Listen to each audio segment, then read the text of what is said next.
गृह मंत्री जी भारत सरकार के जो लगभग वरिष्ठतम मंत्री होते हैं हर वक्त, तो वो इसकी अध्यक्षता करते हैं। ये संवैधानिक व्यवस्था है। जो स्टेट्स का जो रीऑर्गेनाइजेशन हुआ था उसी समय, राज्यों के पुनर्गठन के समय ही इसकी परिकल्पना की गई थी कि राज्यों के बीच जो कोई इस तरह के मुद्दे आएंगे तो राज्य के नेतागण या अधिकारीगण ही बैठकर उसका निराकरण कर लेंगे। तो स्वाभाविक रूप से ये महत्वपूर्ण मुद्दा मतलब बैठक होती है और उसमें उठने वाले मुद्दे भी महत्वपूर्ण होते हैं। बिहार की तरफ से सर इसमें क्या एजेंडा होगा, क्योंकि बैठक बिहार में है तो बिहार की कई मांगे रही हैं, उन मांगों को लेकर के भी क्या आप लोग? देखिए, बिहार की तो जो मांगे रही हैं वो अलग अलग मुद्दों के लिए अलग अलग फोरम होता है, अलग अलग बॉडी होता है।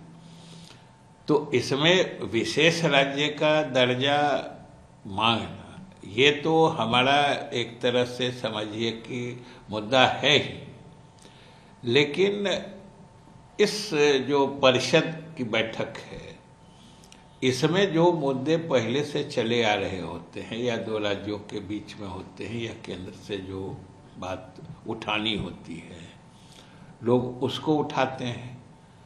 तो स्वाभाविक रूप से जो चीज़ें विशेष राज्य के दर्जे से संबंधित हैं उसको भी इस बैठक में दूसरे ढंग से उठाया जाता है।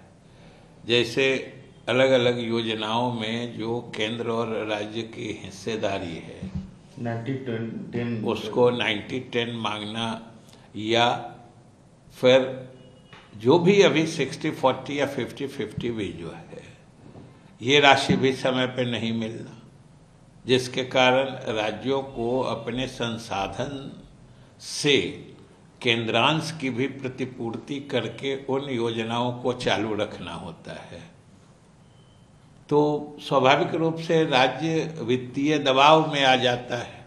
राज्य के अपने संसाधन के पैसे भी केंद्र प्रायोजित योजनाओं में केंद्रांश की प्रतिपूर्ति के लिए लग जाते हैं, और केंद्र प्रायोजित योजनाएं तो केंद्र के द्वारा चलाई जाती है, नाम भी केंद्र के द्वारा तय किया जाता है, और जो पैसा केंद्रांश कमिटेड रहता है वो भी समय पर नहीं मिल पाता है।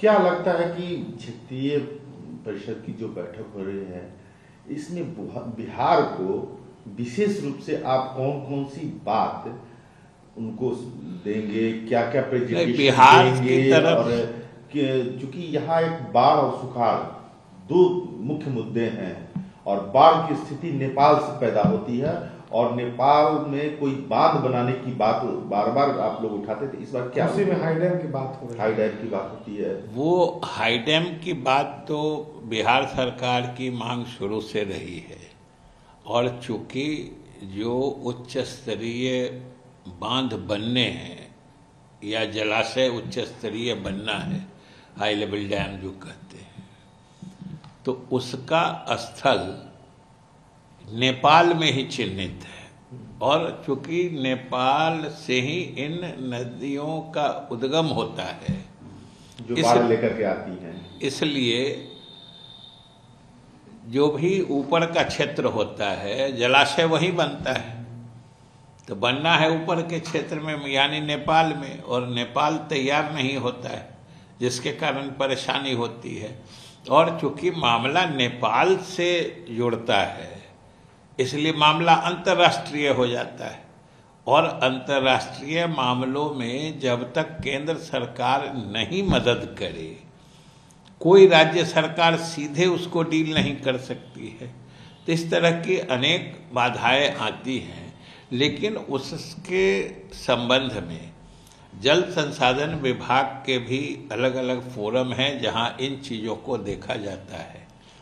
ये जो पूर्वी क्षेत्रीय परिषद की बैठक है उसमें कई तरह के चीज़ होते हैं, जैसे रेलवे लाइन का मुद्दा होता है, या जैसा कि हमने कहा केंद्र प्रायोजित योजनाओं में केंद्रांश की समय से यहाँ पर उपलब्ध केंद्रांश कराना, ये बातें होती हैं। मुख्य रूप से यही बातें होती हैं। और झारखंड से जो हमारा मुद्दा झारखंड के अलग होने के बाद से आ रहा है कि एक तो पेंशन लायबिलिटीज के बंटवारे के संबंध में है, तो उन सब चीज़ों के बारे में बात होती है और मामला धीरे धीरे निराकरण की तरफ बढ़ता है। सर, एक सवाल और है कि मुख्यमंत्री नीतीश कुमार के बारे में चर्चा है कि वो उत्तर प्रदेश, बगल के राज्य झारखंड में भी जाकर के अपनी सभाएं करेंगे। तैयारी जदयू के द्वारा बड़े पैमाने पर की जा रही है इसको लेकर के। यह तो उन्होंने खुद भी कहा है कि अब वो बिहार से बाहर भी और ख़ास तौर से उत्तर प्रदेश और झारखंड में वो जनसभाएं करेंगे। ऐसी बातें तो उन्होंने खुद भी कही हैं और वो जाएंगे तो पार्टी उसकी तैयारी करेगी और कर रही है। और हमको लगता है कि इस महीने से अगले महीने तक में उत्तर प्रदेश और झारखंड में तो कार्यक्रम होने की संभावना है।